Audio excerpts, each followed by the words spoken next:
बणाई उपखंड बणाईगढ़ block Barghat grammar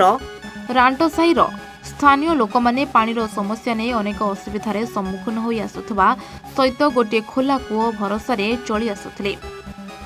एठाकार लोक माने आदिवासी अधुषित संप्रदायर प्राय 60 परिवार बसवास करुछंती। ए अंचलर लोक माने जंगल पहाड़ घेरारे बसवास करुथबारु कोनोसी प्रशासनिक अधिकारी माने पहुंची पारु नथिले। तेबे A1 टीवी रे 2 दिन पूर्वरु एही पानी समस्यार खबर प्रसारण हेबा परे ग्राम्य जल जोगाण विभागर कनिष्ठ जंत्री विकास सिंह दंडपाट स्थानीय अंचल को आसी लोकमानक समस्या बुझिबा परे अति शीघ्र नलकूप तैयारी कराजिबो बोली प्रकाश करिसेंती।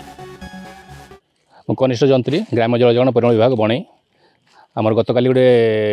प्रेस क्लिप पब्लिश होता जे बरघाट गाँव में रंटसाई रे ट्यूबवेल ना कहीकि तो आज साइड को आसलु आम गाँ लोक सहित साइड विजिट कलु तो total eighty around 60 house hold अच्छा गोटे ट्यूबवेल अच्छी से ट्यूबवेल खराब अच्छी आज तक आम रिपेयर करुचु तो कहवा अभियोग होची गोटे ट्यूबवेल सफिशिएंट हो ना से आउट ट्यूबवेल डिमांड कर तो आम भेरीफाई करुचु आउट ट्यूबवेल दरकार बोली फिल करुचु तो आउट ट्यूबवेल प्रपोजाल दौचु आउ सांक्शन है ट्यूबवेल खोलू जेहेतु बर्तमान निर्वाचन आचरण विधि लागू होती निर्वाचन सलापर आम तुरंत ट्यूबवेल खोलिया पदक्षेप नबू। आम एबे अच्छु बरघाट ग्रामर रांटसाई ग्राम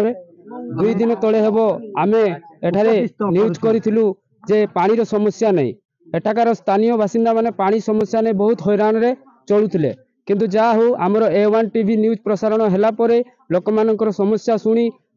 RWSS विभाग अधिकारी एवं तदारक करने कौठारे नलकूप बसबे आम स्थानीय बासिंदा को पचारि बुझा से विषय कौन कहे आप परिचय शांति राम आम पानी नहीं समस्या सुविधा असुविधा बहुत रे चलुलु आमको पानी कहले पानी नहीं आमर आज्ञा जो सार अच्छा से सब किसी कथा आमर जिते प्रोसेस होते भी शुणु नहीं आम केते हैरान होकर आम गाँटा आम चलुछू आबे एबे जो आज्ञा आसीछन जोटा चिन्हट करूछन प्रशासन जोटा सुनुछन से हमको भल लागुछि आ आमे हो बोली चाहूछु। एबे स्थानीय बासिंदा माने खुशी प्रकट प्रकाश करछन्ती एबे आउ जने को पचारि बुझबा तांको से माने कोन कहउछन्ती कोन जे आपन को नाटा रांथियो राम आपन समस्या थिला पानी रो समस्या थिला यहाँ एबे रोड रास्ता भी हो गलानी टिके आउ गाड़ी असुविधा भी होतिला एबे गाड़ी भी पशु घर को आसुची आउ पानी सुविधा भी हेबो चिन्हट करिकरी आपन जाउछन्ती हमको खुशी लागुची। जा हो स्थानीय बासिंदा को बहुत दिन रो सपन पूरा हेची पानी रो समस्या दूर हेची। बनारू हेमंत पात्र रिपोर्ट A1 टीवी ओडिशा।